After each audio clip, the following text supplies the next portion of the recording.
Hey everyone, what's going on? Welcome to another episode of the Genesys Cloud Community's Q&A show, the show where we answer your pressing questions in the Genesys Cloud online community. My name is Matt Lawson. I'm your online community manager, and today we have a full deck of really awesome content for you guys. We're going to first start off talking with Chris Bohlin, who has an exciting new beta that you can join. It's a Barge-In feature. So if you are a supervisor and have ever wanted to be able to easily hop into a call with one of your agents and one of their customers or partners, now you can. Beyond that, we're going to hang out with our good friend Nicole, who has some exciting community updates with us, and we get to finish the episode, of course, with our old friends, the Above Average Joes, who are going to be in the community answering questions that have fallen on very hard times. It's a lot to get through. I don't want to waste a minute. Let's go ahead and meet Chris and hear about this beta. Chris, welcome to the show. How are you? Thanks, Matt. Good. Yourself? Cool, doing well. It's funny, I know you and I have been talking for years, so long, in fact, I'd convinced myself you've done the show before. You just informed me you haven't. No, yeah, I've avoided it like the plague, but I'm here today finally capitulating to your pushing to get on. So happy to be here. Cool. Well, so glad to have you. And real quick, before we get started, can you tell everybody who you are, what you do at Genesys?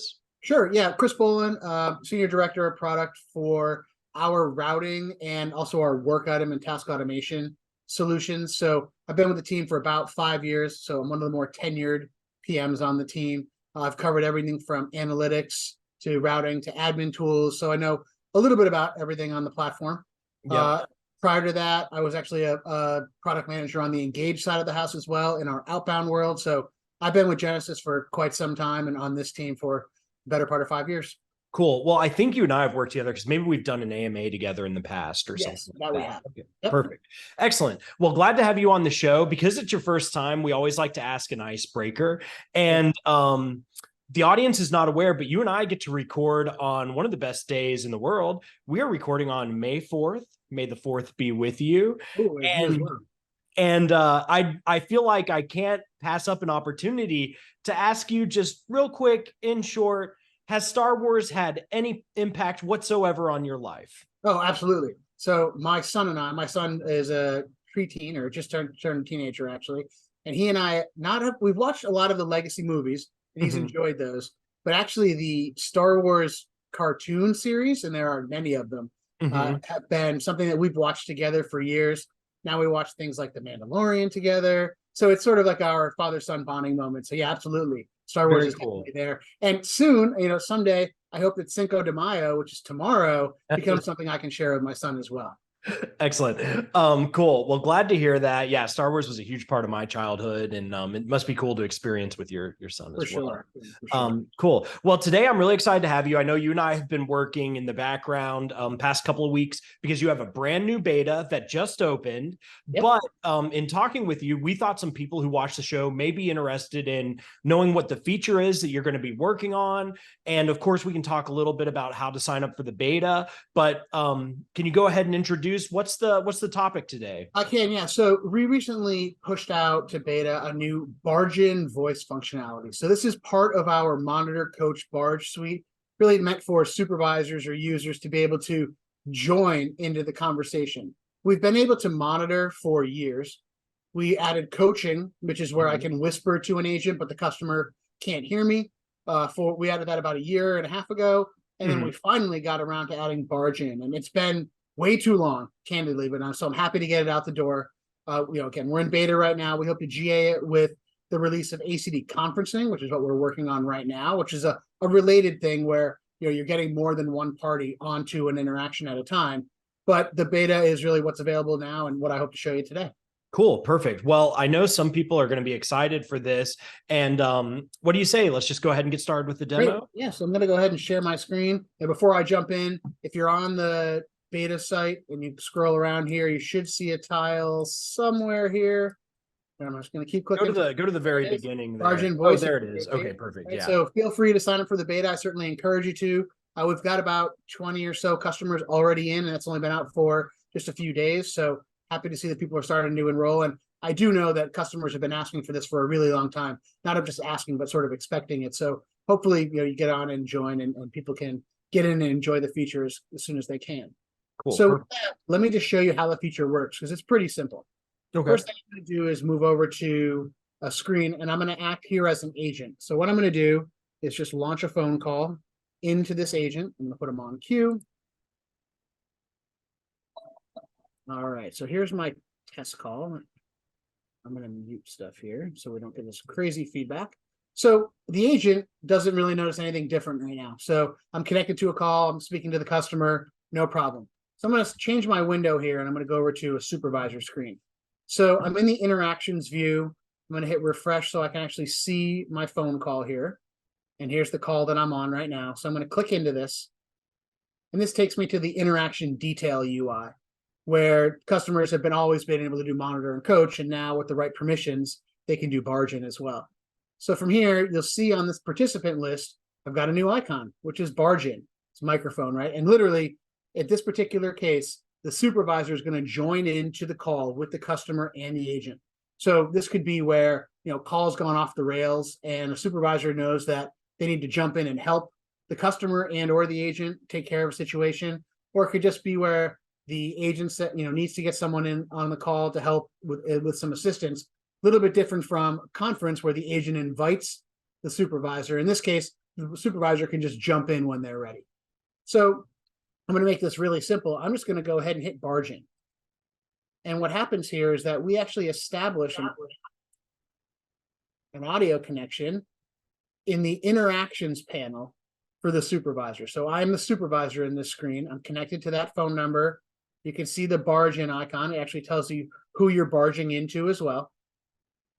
And one thing you'll notice that is different here is that with the introduction of Barge-In, we have moved the audio connection from what used to be the calls panel, the calls window. You'd have a little freeform box that floated to get your audio connection established. We've moved it to the interactions panel. And that's so for monitor, for coach, and barge, your audio will be established in this panel.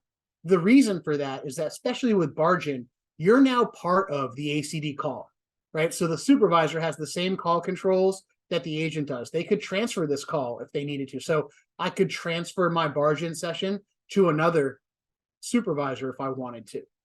I don't recommend it, but you certainly can.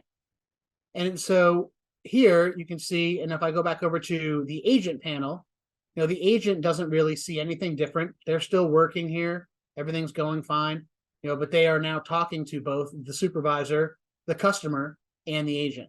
Now the supervisor, if I go back to the screen, can simply hang up their line here, or they could go back to the interaction detail view and click on stop barging. That will end the audio session. You'll see that go off right there. And then once this refreshes, I could start barging again. I could go to coach. I could go to monitor.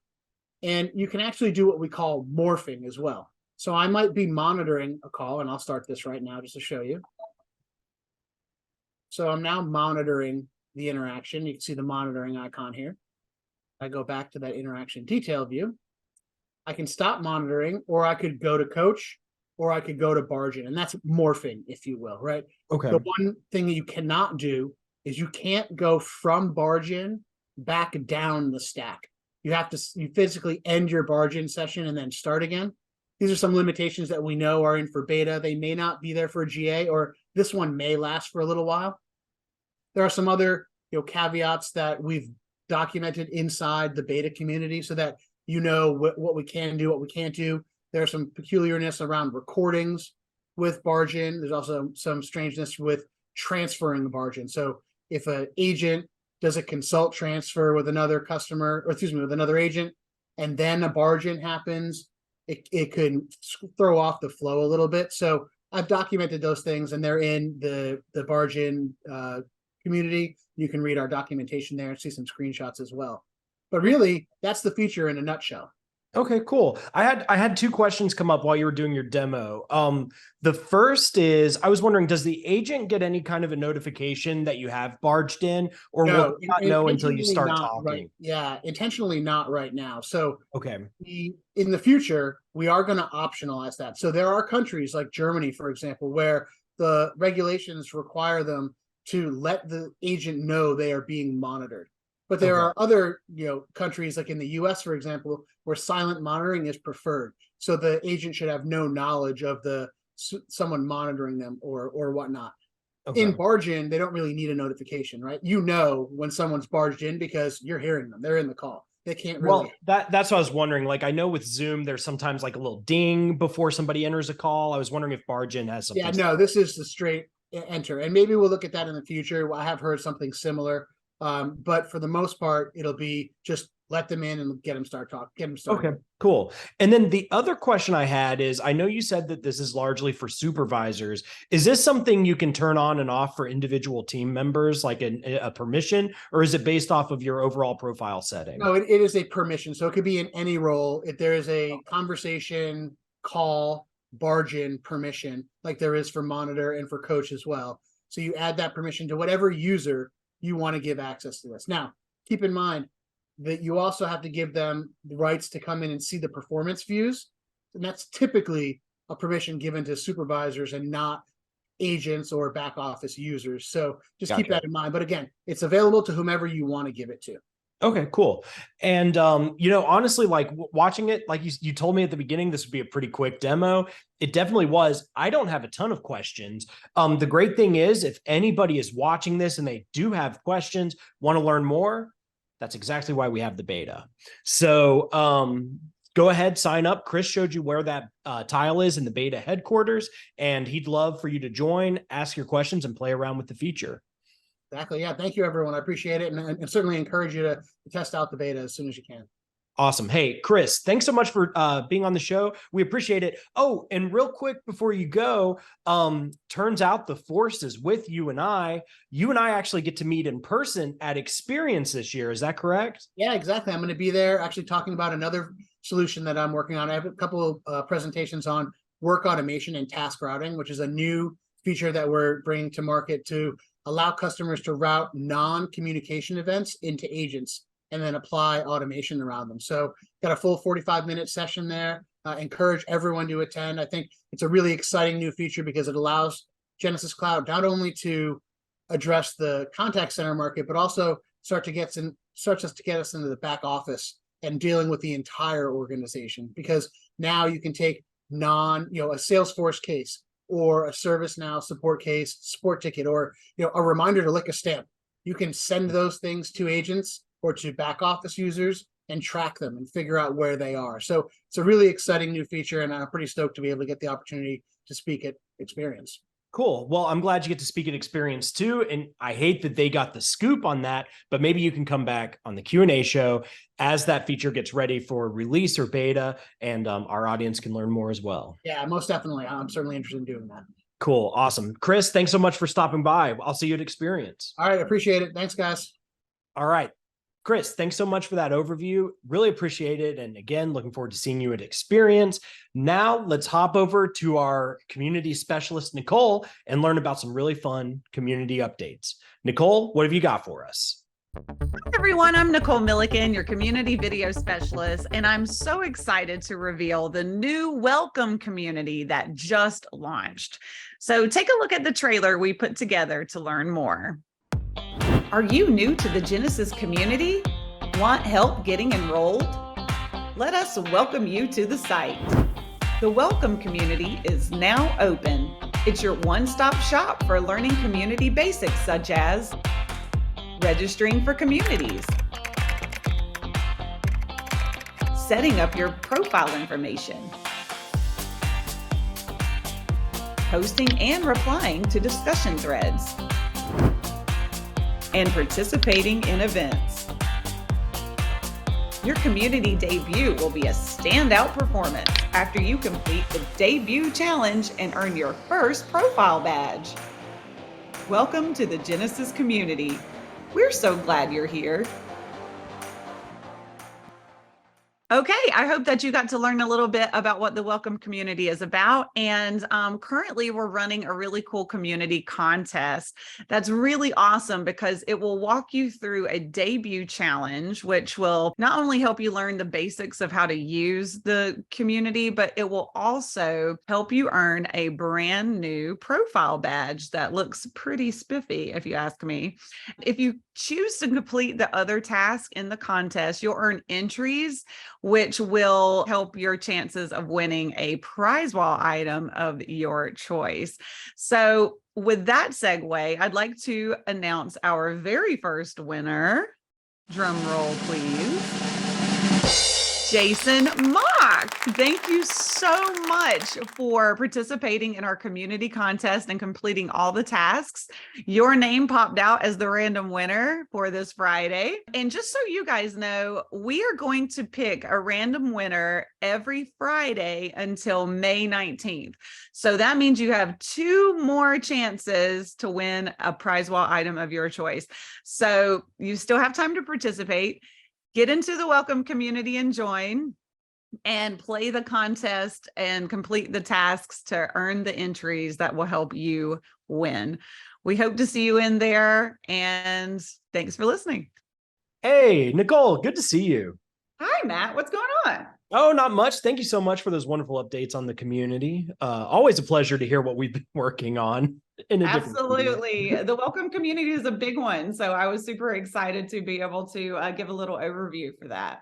Cool. Well, I'm really excited to be talking to you right now because we just got official word that we are going to be going to Experience. Bam! Yay! How cool. That is so exciting. Yes, we will be there June 19th through the 21st in Colorado. So come and swing by if you're going and talk to us at the booth. Yeah, we'd love to see you. We can help you get registered for the site, or if you've been on there for a while, we'd love to get the chance to chat with you. We will be in the Expo Center, just as a reminder. So when you're in the Expo Center, look for the community booth. Nicole or I will be there. I guess the other thing that's worth mentioning is, as part of launching the Welcome Community, we are also doing a very limited number of meet and greet Zoom calls with anybody who wants to sign up. So whether you're going to Experience, whether you're a member of the community, whether you just watch this show, if you've ever wanted the chance to get some time with Nicole and I, we'd love to hear what you do in your personal life and what you think of the stuff that we're doing at Genesys. Absolutely. So head over to the Welcome Community. You'll see the panel there that says Meet and Greet Zoom. You can register there. And Matt and I would love to just get on there and hang out with you and get to know the people behind the profile. Yeah, and who knows, you might win a prize for registering. I mean, who knows? We're crazy like that. Cool. Nicole, I get to see you every day of my life, and I wish everybody else did. But for right now, I have to go hang out with our old friends, the Above Average Joes. Awesome. Well, you guys answer those tough community questions, and I'll catch you next time. All right. You know them. You love them. The Above Average Joes, our pro service member team, is here to answer your personal questions in the Genesys Cloud community. Joes, let's get to it. When the online community has questions and no one else can help, there's one group who can answer the call. They're pro services ready for hire. The Above Average Joes. Meet Patrick Johnson, Senior Principal Pro Services Consultant. Meet George Canal, an expert with Genesys for over 23 years. Meet Dean Thames and his canine assistant Lulu, pros in enterprise technology for 25 years. Meet Maxim Svetov, a pro services guru who speaks 3 languages and has worked with contact centers for 19 years. Hey, look at this. A brand new Above Average Joe reporting for duty. Maxime, how are you, babe? Good news. Good.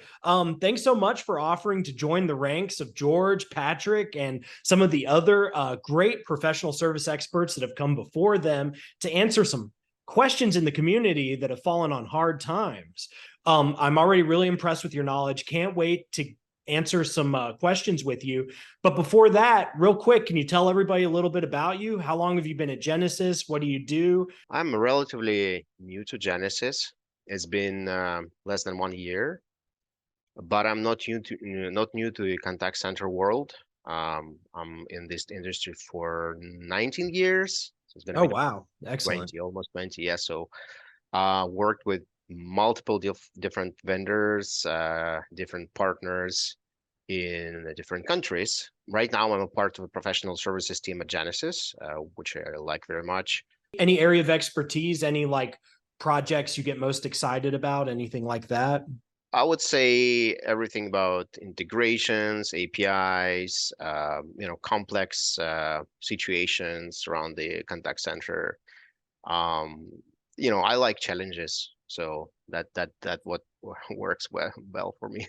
Cool. Well, be careful what you ask for. Sometimes members of the community have some tough questions for us.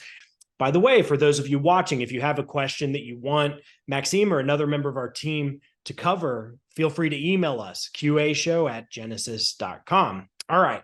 Patrick, hey, welcome to the show. How are you? Good to see you. Better late than never. Oh yeah. What's been happening? Anything fun and exciting? Nothing much, just working hard, and unfortunately I lost my voice, too much yelling at the kids. So Cool. Well, maybe you can use what you have left of your voice to yell at some questions from the community, because that is what we're here to do. And Maxime's joining us for the first time, so I'm looking forward to this. Maxime and I have gone ahead and selected a few questions to answer. Naturally, Patrick, if you see any in the community that catch your eye, feel free to bring them up. But the next question that we're going to tackle comes from Prem. And Prem wanted to know about the download recording audit. Prem asks, is there a way to see the audit trail report for an interaction to display who downloaded the recording? I can see each recording interaction has an audit trail report in the interaction details view.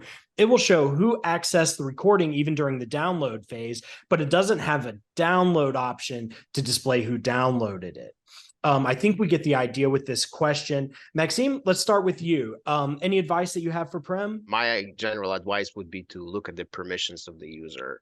So if they have a permission to actually export the recording, right, and they had access to it, you can assume that they actually could do it, right? So that would be the first idea here. And the second idea is, maybe you can mention that we have this idea portal where we suggest to search for existing ideas and maybe submit a new one, which this one sounds like a perfect candidate to be added to the system. Yeah, absolutely. Prem, what Maxime's talking about is the Ideas Lab. Genesys Cloud has its own. Sign in there, give it a search. Maybe this idea has already been submitted. If not, feel free to log it. Our PM team will be happy to review it. Your fellow Idea Lab members can vote for it as well. Patrick, anything you want to add to this one? whenever you're looking into an audit trail and there's certain items that are missing, it's always good to go into the actual admin portal, and under the admin portal, you'll see an option called Troubleshooting Audit Viewer. And if you pull up that view, you're actually going to see more information for those audits than you would see in the view where you click the little lower right-hand corner, you get the blue box, pop it up. So it's always good to check that, and it's always good to check the APIs, because some items are available for audit, but are not available inside of the actual UI, but you can use the APIs to be able to pull that information out. So I would check there first and then kind of go from there. So. Cool. Perfect. And in case you missed it, George and I, another Above Average Joe, did a real walkthrough of some of our dev resources in the last episode. So Prem, if you have any questions about APIs, I would check out the last episode that we did, because it'll walk you through some of those resources that Patrick is referencing now. Cool. Excellent, guys. Let's go ahead and move on to our next question here. We are looking at a question from Simran, who wanted to know about incorrect CLI display issue that they're having.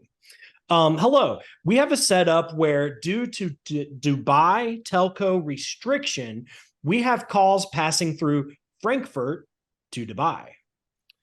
Looking at the number as an international number with an area code, the called party assumes it's a spam call. In this way, some calls go unanswered. The expectation is to display the calling number as 971 Dubai. There was a recommendation to use prioritized caller ID method that did not work. Bummer. Setting up a CLI on queue level did not help either. Any suggestions? What do you guys think? There's actually under the trunk, right? So you referenced Dubai Telecommunications. So I'm gonna assume that you were a BYOC cloud customer, and actually underneath those trunk settings, depending on how you have that set up, you have the ability to do number manipulation where you could have like a regex expression to be able to match a format of a phone number, and then you can normalize that to change the color ID for that. Okay, cool.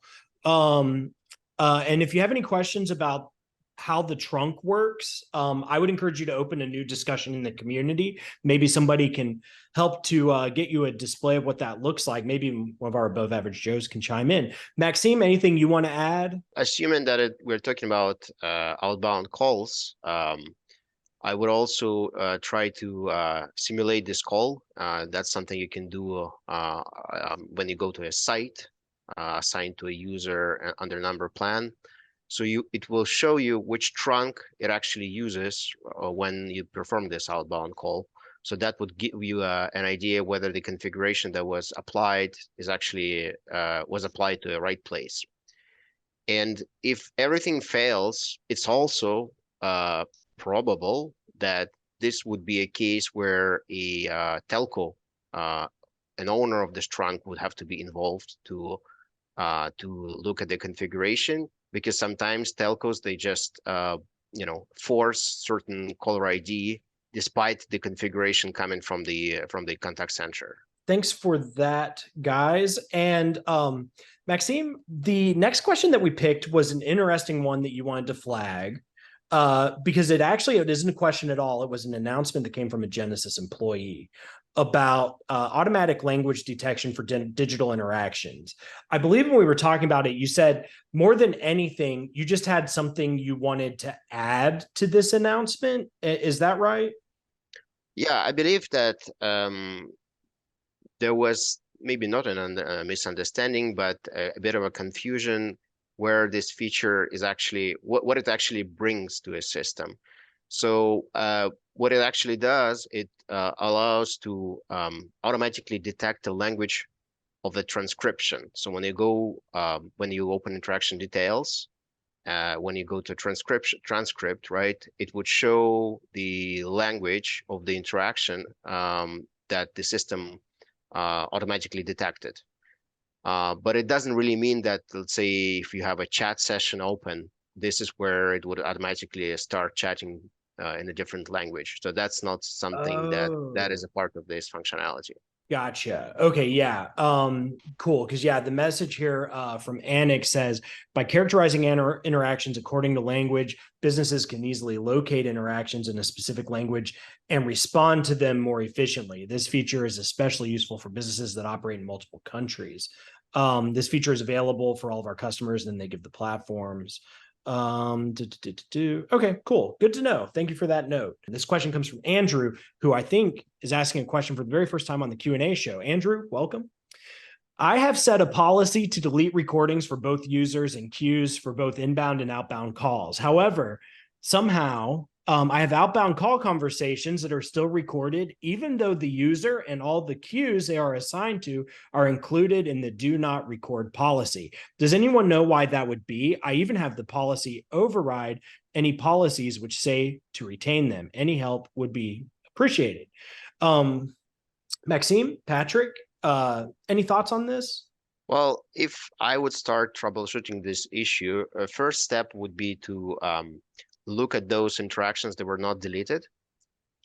Look at the divisions or division that are a part of the queues that were assigned to this interaction and agents.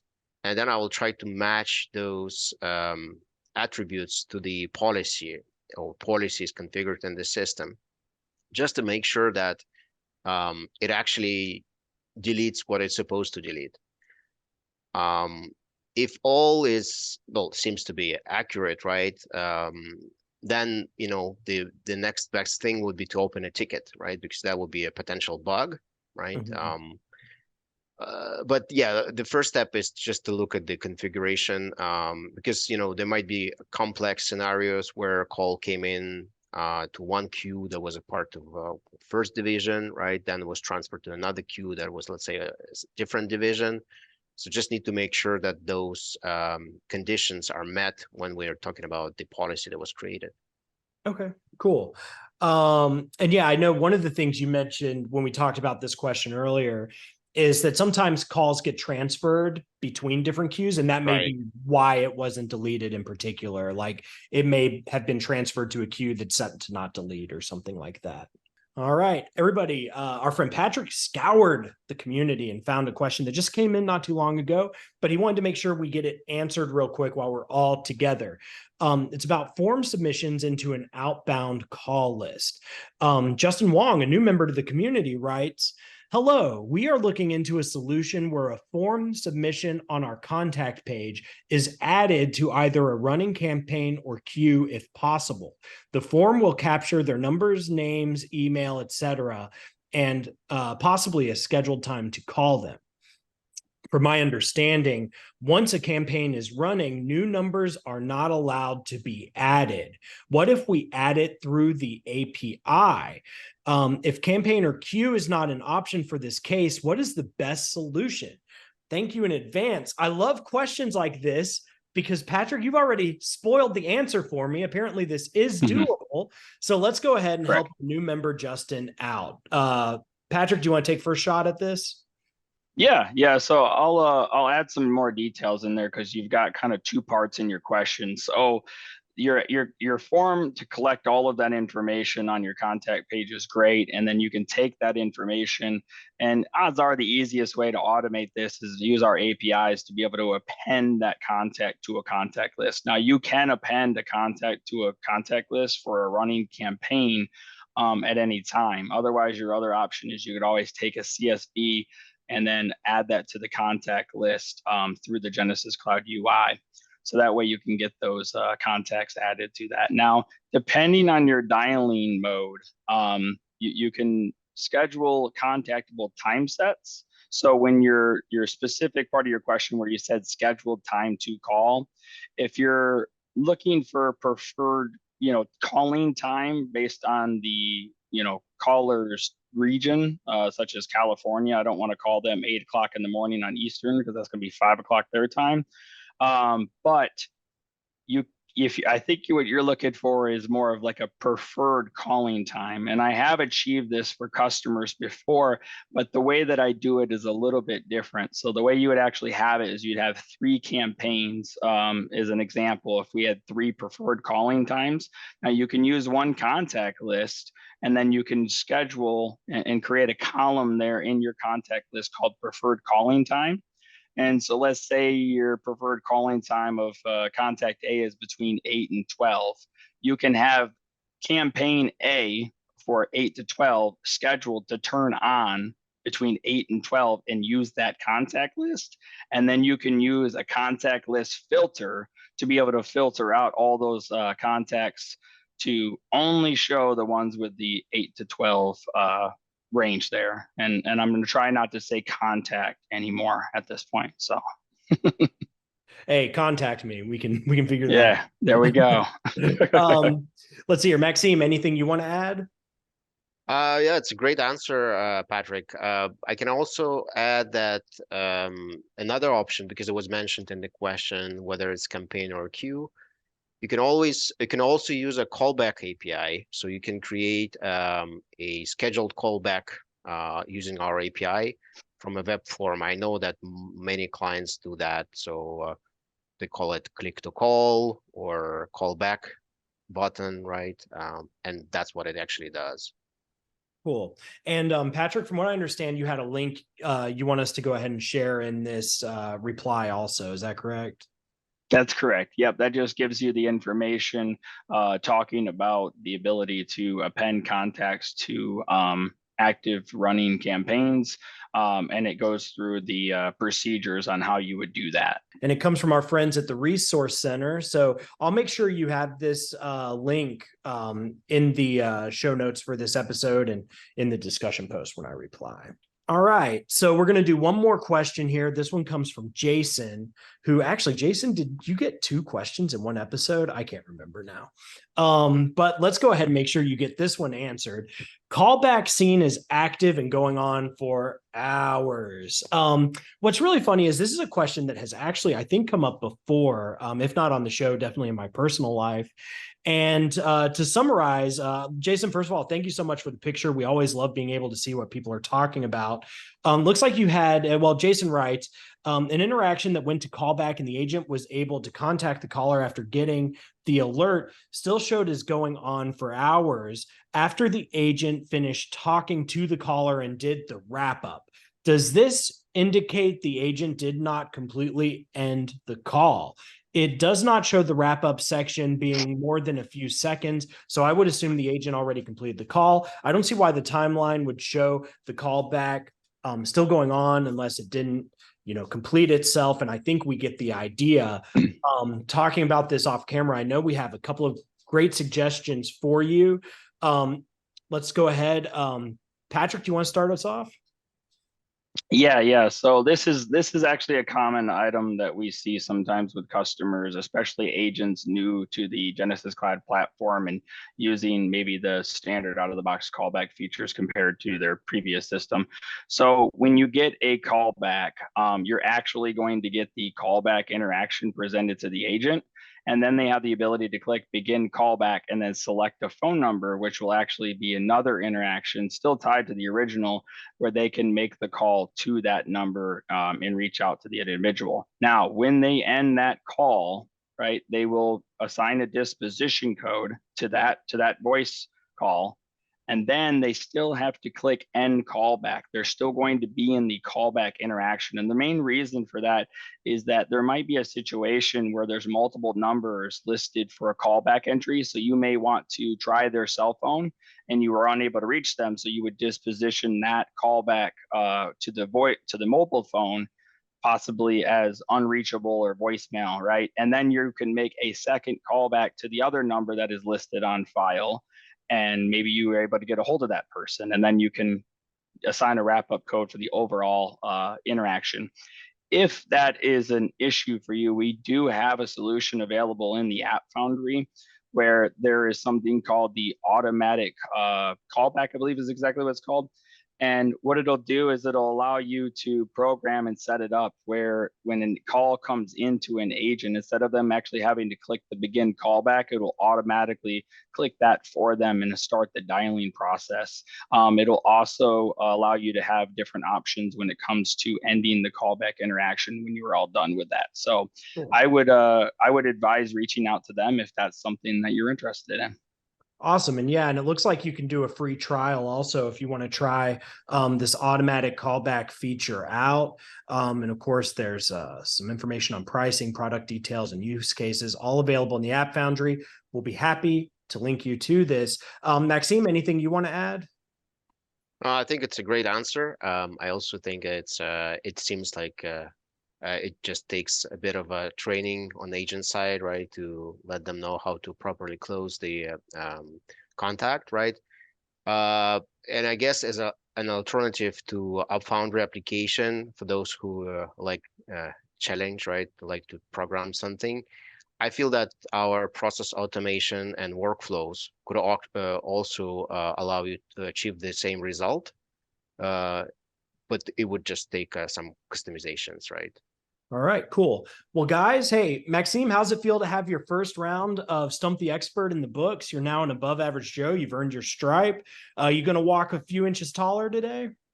Yeah, I don't know. As I mentioned at the beginning, I like challenge, it sounds fun, and just, when you answer all those questions, you expand your own knowledge, right? So yeah, with every show, you become more above average.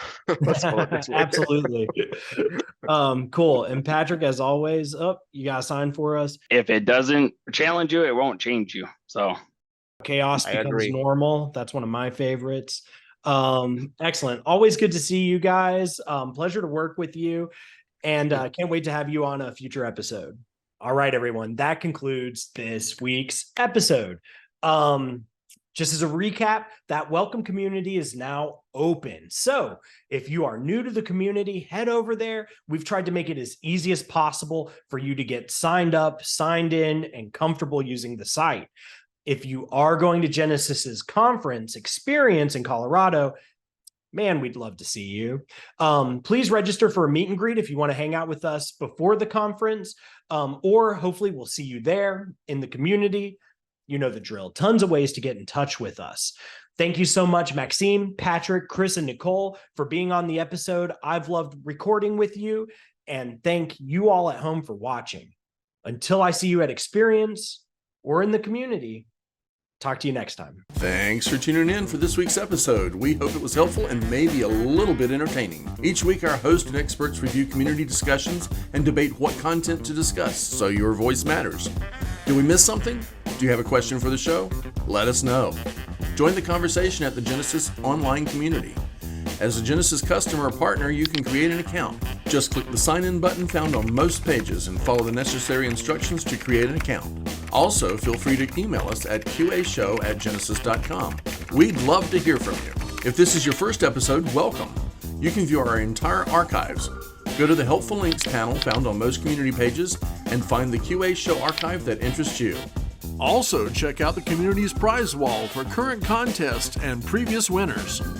We appreciate your support of the show and the community. Cheers!